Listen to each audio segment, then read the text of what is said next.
በራሷ የምትተማመን በራሷ ኩሩ የሆነች ሴት ሁሉም ይፈልጋታል። ሁሌም ተፈላጊ ናት። ሩታ ልጅ ስለወለደች ነው እንዴ? በእርግጥ ያቺም ወልዳለች። ግን ሩትዬ ሁሌም ጀግና ሁኚ። ደግሞ ለነዛች ቆርቆሮ የሆነች ሴትዮ ሰላም ሰላም፣ ውድና የተከበራችሁ ቤተሰቦቻችን እንዴት ዋላችሁ? ደህና ዋላችሁ? ውሎ እንዴት ነው? ሁሉ ሰላም፣ ሁሉ መልካም፣ ሁሉ አሸዋይና እኛ ጋር ሁሉ ሰላም፣ ሁሉ መልካም ነው። እናንተ ምንድነው እያየን ያለ ነው? ዘሩ ቀለጠ። አቤት ውርደት! እናንተን ነበረ ልክ የቲክቶኮቹ ወታ እንትን ባለሳቸው እንድታሰሩት እናንተን ነበረ ማሰር ማለት ነው። እናንተ ደግሞ ሌላ ነገር ፌክ ነገር ታሳዩናላችሁ እንዴ? ሌላ አይ ደግሞ አብርሃም ብዙ ነገር የሰማሁት ነገር አለ ቤተሰብ እና በጣም የገረመኝ ነገር ደግሞ አሁን ደግሞ እሷ ከፎቶ ሳትለጥፍ በፊት ከቡታጀራ የሆነ ወሬ ሰምቼ ነበረ። ከዛ ወዲያውኑ ደግሞ ሄርሜላ ጋር ስገባ ደግሞ ሄርሜላ ጋር ፎቶውን ተለቀዋል ማለት ነው። እና ይዟችሁ ይሂድ እዛው። እናንተ ትውልድ በካዮች ናችሁ። እናንተ ትውልድ በካይ ብለን ነው ምን ሰየማችሁ። ምክንያቱም ምንም ነገር እያስተማራችሁን ስላልሆነ ትውልድ ነው የምትበክሉት። እንደናንተ ደግሞ ልክ እንደ ቲክቶከሩ እናንተ መታሰር አለባቸው የለባቸውን ቤተሰብ። ምክንያቱም አዎ ማርዬ መታሰር አለባቸው። የምር ልጄ ራሱ እየመሰከረ ነው። እንዴ ቀልዳላችሁ እንዴ? እና ማለት ነው ቤተሰቦቼ በጣም ነው የተግማሙብን፣ በጣም ነው ያሩብን፣ በጣም ነው የሸኑብን ማለት ነው የምር። ኧረ በስመ አብ! እንዴ የሰው ልጅ እንዴት በዚህ ልክ ይግማማል እንዴ?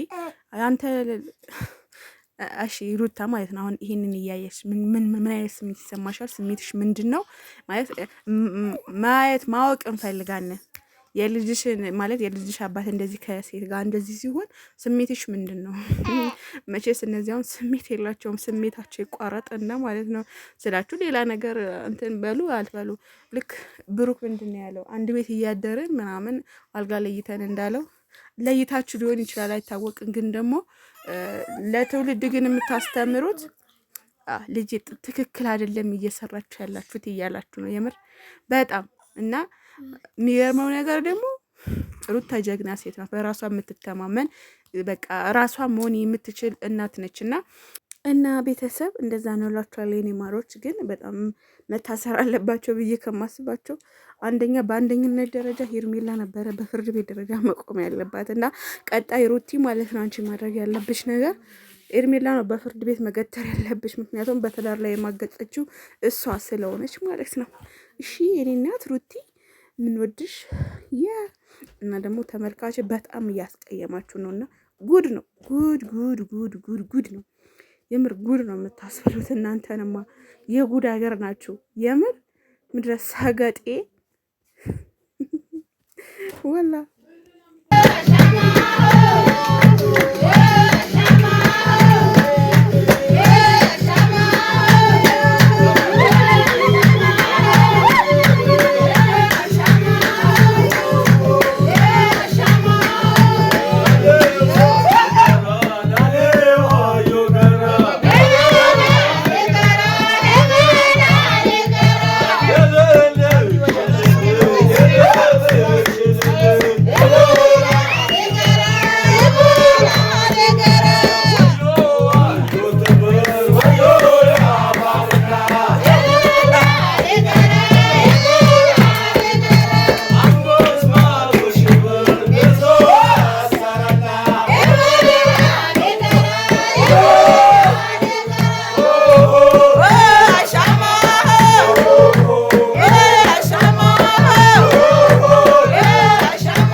Hadi.